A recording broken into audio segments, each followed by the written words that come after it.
So guys, I don't want this video to be long. I'm gonna split it into two parts, so the part 1 and then part 2, so that it's not that long for you to watch. Hey guys, welcome to part 2, and if you're new again and you haven't watched part 1, please start watching part 1 first and then come and watch part 2. And if you haven't subscribed, please hit that subscribe button there, like the video, leave a comment down below, and hit that bell notification icon to make sure that you get notified when I post new content. So let's go, let's continue with the video. And then the next question is, what was your first task as a developer after that, or after your first job? My responsibility was on maintenance because I was starting. I was new in the field. I knew, but I didn't know as much as I know now, of course, because I've grown.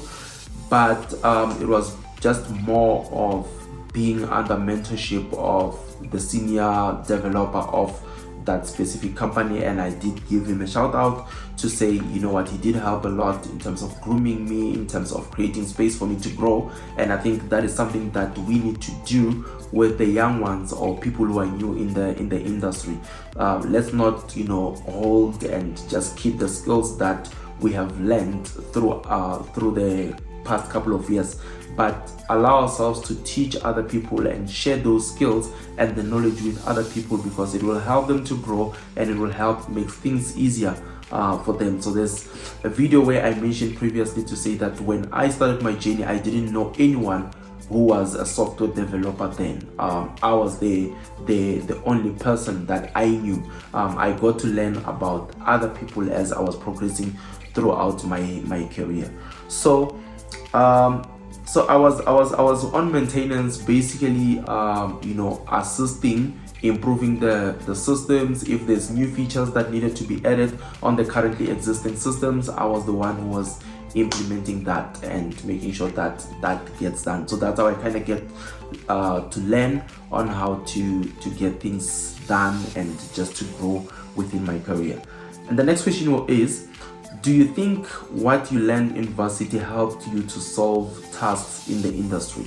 Partially so. I wouldn't say entirely so, because university does not teach you how to do, how to solve problems, necessarily.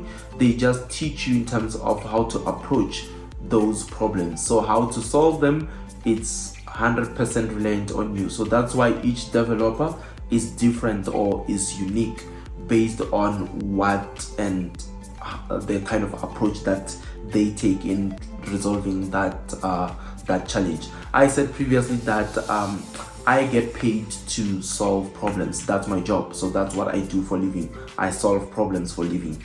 So any software developer or software engineer, they get paid to solve problems. So your job is to simplify people's lives.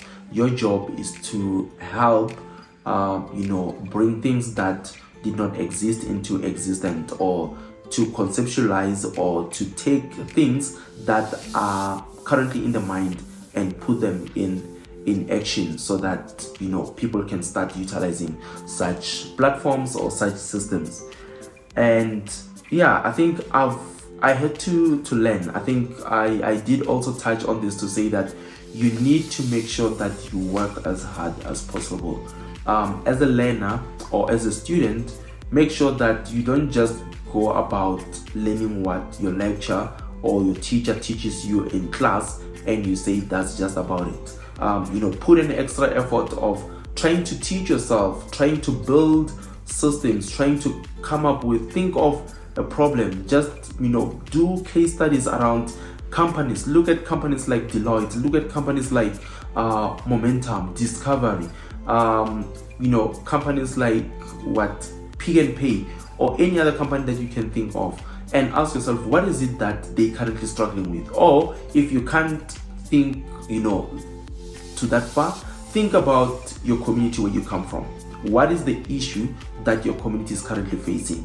And if you can solve or resolve that issue using technology, how would you sort out that issue? And then build a system around that and use that as part of your profile, because that will help you and help your mind, expand your mind in terms of solving real life challenges. Move away from just creating hello world programs and creating calculators and creating just chess games and board games and all that. Not saying that it is wrong to do that, but what I'm trying to say is that it will help you a lot in the long run or in the near future when you start building real life challenges, because in the work space or in the work environment, you're not gonna deal with just creating normal calculators or just board games, unless if you're working in a company which deals with games, but it's gonna be intense games. So look at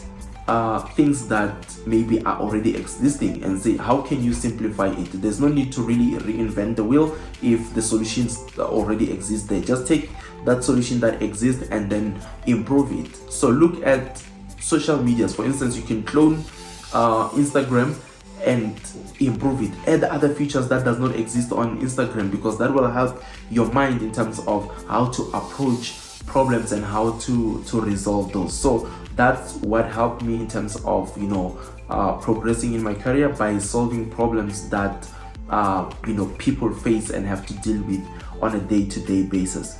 And then the other question was, what challenges did you encounter while you were in your first job? Anything that is related to the industry. I think there were a lot of challenges. Time, because sometimes you need to deny yourself some good time when you are in the learning phase. So you need to prioritize to say what is more important to you for now. Not in the long run, but what is important to you now. Is it to learn, or is to go and groove, is to go and party, it's to just lie down and watch series and all those things, or it's for you to spend time in perfecting your skill and learning as much as you can, so that on a later stage you can just enjoy. So there was a time where I took a break from development. I was doing something different, and when I came back again to development, I realized that I'm kind of left behind, and I had just gotten a job. And a friend of mine who is based in Cape Town, he said to me, and he was sharing some of the material with me just to kind of speed up the process, and for me just to get back in shape and to just jog my memory a bit. He said to me, it's gonna be crazy for you in this couple of next coming weeks, because it means no TV, no going out for you, but just staying at home, studying, and just working on your perfecting your skill once more again.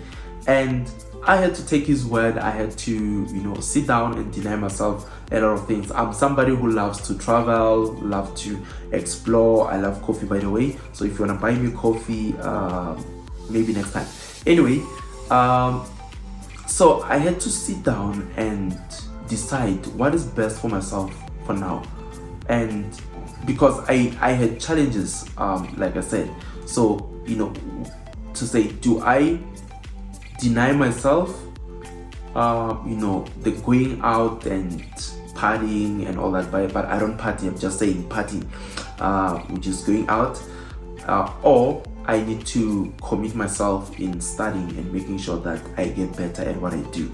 Because I realized that there were some few things when I started that I did not know. Like I said, that some of the challenges that I was solving when I was in varsity, it was just standard problems. But when I went into a workspace, I realized that it's real life challenges, which are quite hectic, or not necessarily hectic, but complex to deal with. So those are the kind of challenges that I had.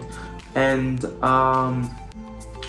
other things is you'll deal with a person or people who do not want to share their knowledge. Like I said, you find that you're dealing with another developer or a co-worker or a teammate who does not want to share, or who doesn't want to assist other people. Anyway, I don't vibe with people like that. If you are a developer who is selfish and does not want to help other people grow and become better than you, I don't vibe with you. I don't vibe with such people. I believe in sharing work. I believe in sharing knowledge. I believe in helping other people, because me keeping my knowledge with me, it doesn't make me a better person, and it doesn't mean that the next person is not gonna grow because I kept my knowledge with me. And also, it doesn't mean that when I share my knowledge and share my work and help them, doesn't mean that they're gonna replace me at my work.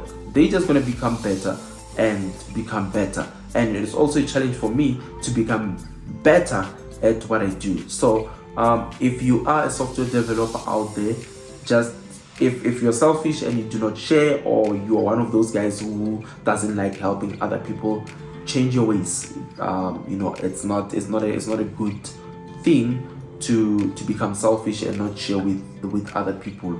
We are in this industry to help each other solve problems that we are faced with, and I think the more we are, the better it is.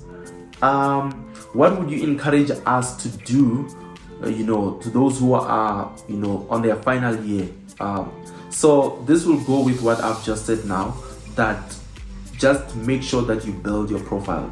So just make sure that you have as many projects as you can on your GitHub, because this will help you when you go into those interviews, and when you're busy applying in those companies, you can link them, to say these are the projects that I have worked on previously, so I'm able to build 1, 2, 3, and 4. And also, it is easier that when you build that profile, like I said, there's no need to reinvent the wheel if the solution is there.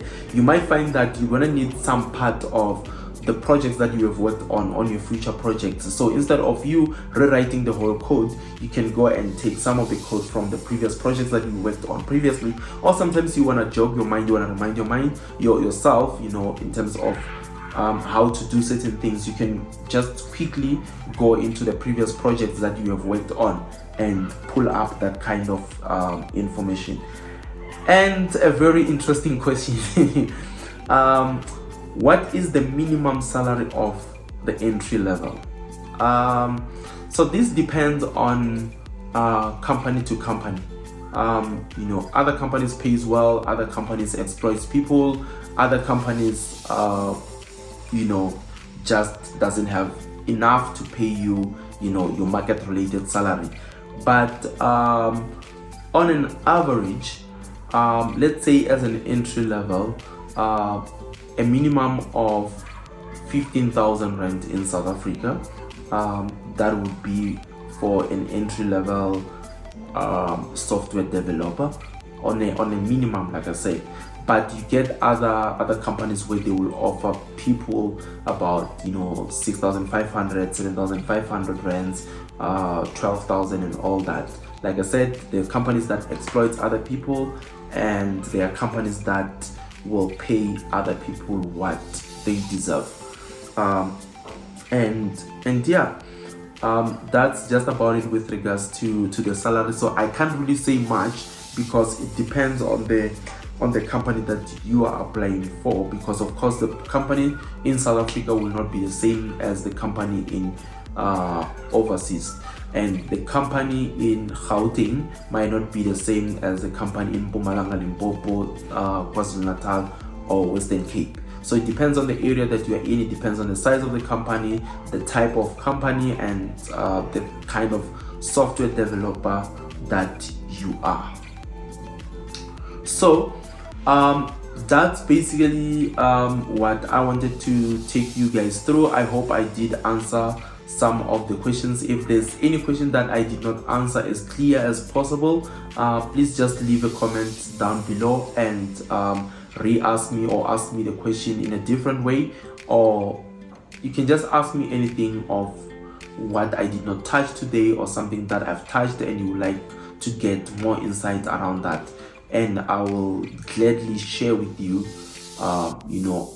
what is it that you would like to know if I have the information. If I don't have the information, I will just try to do a bit of research around that, or try to pull somebody who has more knowledge on what you are asking, and we can get the answer around that. But other than that, again, thank you very much for watching up until this far. I really appreciate your support. The channel is growing. We are sitting on about 165 subscribers. So if you haven't subscribed, please hit that subscribe button now and make sure that you are subscribed, and hit that bell notification icon there so that you get notified when I post new content, because like I said, I'm back. I'll be posting new content as much as I can. And also again, share the link with your friends, share the link with anybody that you know, and ask them to subscribe on the channel. I'm out. See you guys on the next one.